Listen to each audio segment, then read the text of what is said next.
see. What are we seeing? Great. We're seeing that. I would like to say I did this on purpose.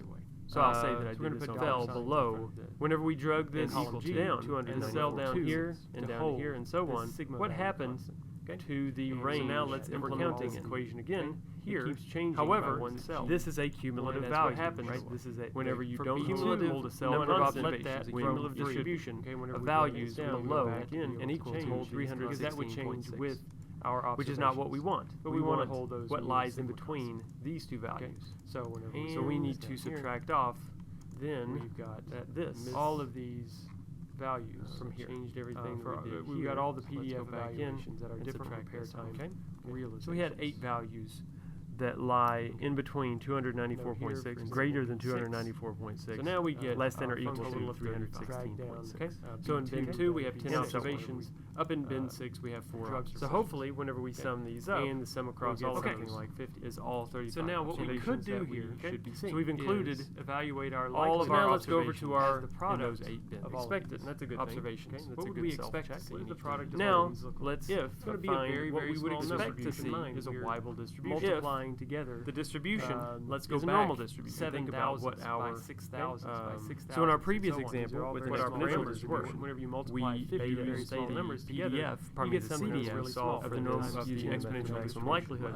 We found that beta was 1.3. That may not be very probability associated with each. And we found that theta was on a number like that. But here we have a built-in. So what we can do here is go ahead and apply. So those were the optimal parameters that we found using the method of maximum likelihood. We don't have to hard code.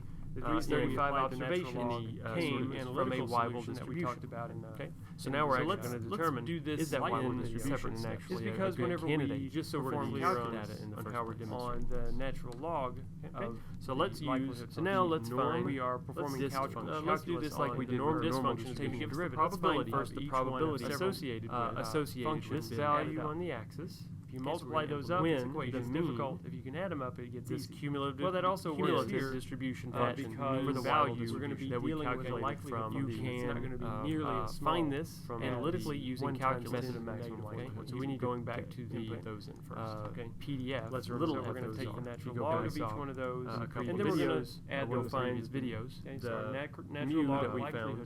Take the integral. Is just the sum. Likelihood was 345.47. Or I'm sure you can find this on the internet. The value of sigma was 43.1 AU. The cumulative distribution function. This is our natural log likelihood function. So those were the optimal values. Assume that mu is 300 and that sigma is 50. So let's implement likelihood. If we assume that these data follow a normal distribution. So now this is the value that we want. So now let's find what the expected value of bin 1 would be. Here's our value by changing a normal distribution divided by theta. We want to find where the best value is with sigma. So let's go to the norm dysfunction again. Okay.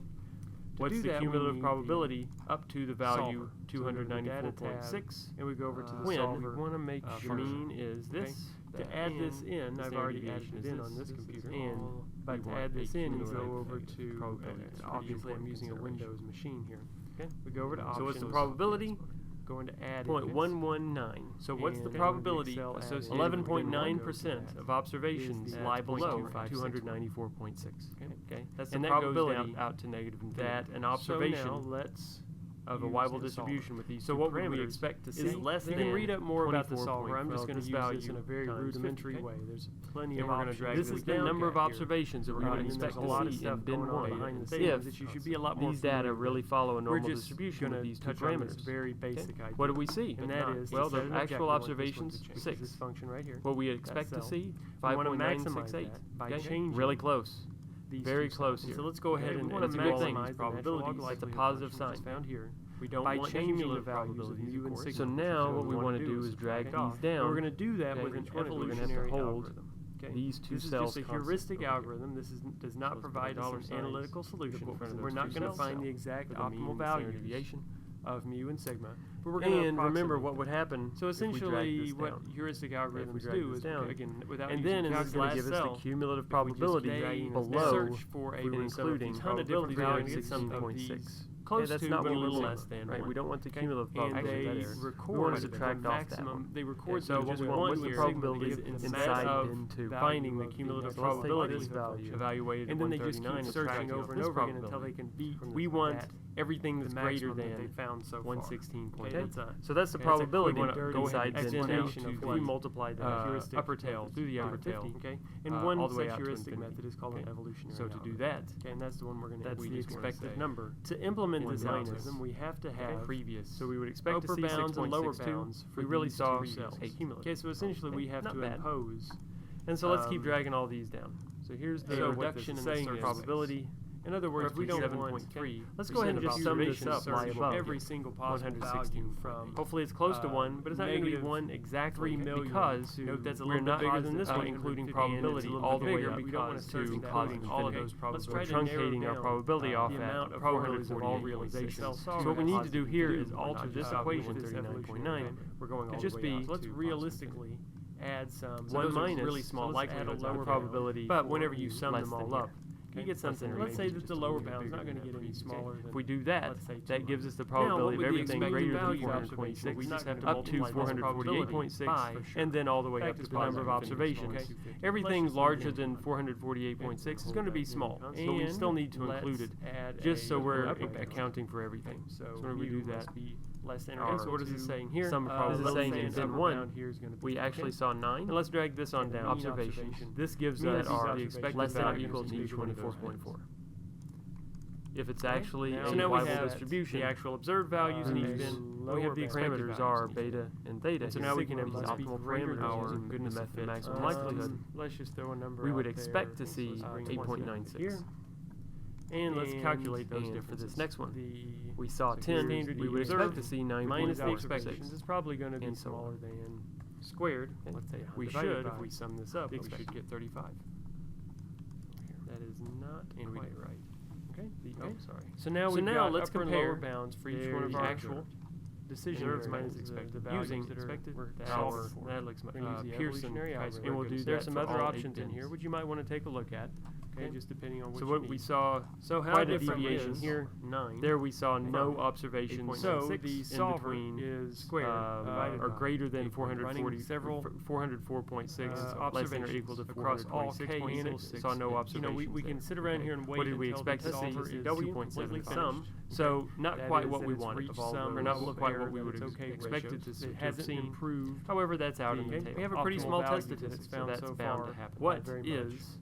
So or we could going to have a large DV value with there, options, and we're going to have a sizable, somewhat sizable deviation. An artificial number of. We're going to use because searching actually saw 3, or we can just use escape right tail and say that's an upper tail test. So now let's calculate what this chi-square goodness of fit test. So here's some chi-square goodness of fit test. Save always an upper tail test, and we're always going to reject. What this says is 6 in the upper tail. That would tell us that this value is different from this value across. So now we got to find the p-value. This one is kind of iffier. We're not entirely sure in the lower tail here. Let's calculate the p-value. And sigma value on the axis. That's going to be with that chi-square dot RT k minus the number of parameters minus 1. So what we're saying here is k equals 6, the maximum likelihood estimate, the number of parameters 2 for a normal distribution to fit. So we have 6 minus 2, which is time observations, 3 degrees of freedom, 345.5. So our p-value here, degrees of freedom, 3.519 are going to be big p-value. Bigger than any alpha we would ever choose, 0.05 for number of parameters in the distribution. That maximizes there's no reason the natural log for us to reject the null hypothesis. Okay, so what didn't have to use calculus minus are we the number of parameters, the null hypothesis. K is that the data follow algorithm 2 and signal distribution minus 1. There are better algorithms. Okay, we didn't need anything. And that's our p-value. We are going to stick with that hypothesis. There are better algorithms to use. Unless there are other more pretty large p-value. The data, but. Excel is pretty ubiquitous, larger than any alpha we would choose. Let's remember what our straightforward kind of hypothesis would be. So if you have some observations, the null hypothesis probability. So we do not reject the null hypothesis that we're interested in. Do we know that these observations are normally distributed? We don't know yet. Distribution. We'll run a perhaps an alternative test to see. We don't really know for sure but we do know that it's at least a candidate. If the best distribution, for these 50 observations, so normal value large, then these do not reject. We have no reason to believe. We have no evidence that suggests that the data do not follow a reliable distribution, or at least we don't have enough evidence to suggest otherwise. Okay. We're not saying that the normal distribution is the very best distribution. There are other ways that we can do that kind of thing. Failure time data follow. All we're saying is, if we have a candidate distribution, a normal distribution should be among the candidate list, because there's no reason to believe that it's not. Determine a normal which is a good fit distribution. and which is not.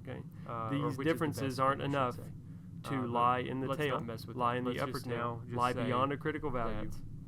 The p-value, let's not reject the null hypothesis and conclude that the data follow a Weibull distribution. There are many, and goodness much like with the exponential distribution, a Bartlett's test was a little more sophisticated, a very simple one than the Pearson test. There are better ones in the normal distribution that you can now go look up a range of tests would like to implement something else.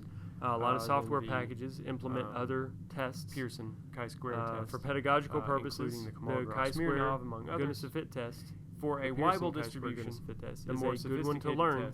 But there are some that are more sophisticated, like the Kolmogorov Smirnov. That's a pretty complicated test statistic. That's certainly one. More complicated. Anderson Darling is another. And there are many been tests for normality to be a more test for powerful, normality, stronger test on the internet, especially when you have a Weibull distribution. This is a very popular one. Don't use a man's test. It's a little more sophisticated, a lot more sophisticated but it's especially good for a Weibull distribution. Chi-square goodness of fit test. But this gets the job technically done, in a lot of cases than the Pearson goodness of fit test. So this is a Pearson goodness of fit test for normality. Talk about after we've performed method of maximum likelihood any kind of find mu and sigma, we can actually test to see if this is comparing good distribution observed value in the first place from the expected value. How different are those two things? How different is the actual data that we have from the data that we would expect to see if our data follow a particular distribution? We're squaring that difference, so we've got an upper tail test, and we're normalizing, in a sense, we're scaling by the value of the expected value. Okay? And then we're summing those differences up across the number of bins that we're using. This could be applied to any kind of distribution, discrete or continuous. Okay? It may not be the very best one for each individual distribution, but it's good for all distributions. And that's why we discuss it. Okay? For pedagogical purposes, and of course, if you need something stronger, you now know enough about what a goodness of fit test is that you can go look up what the test statistic would be for a stronger test if you need it. Okay, so that's the Weibull distribution. Answering a set of hypotheses about a distribution given the parameters that we found using the method of maximum likelihood.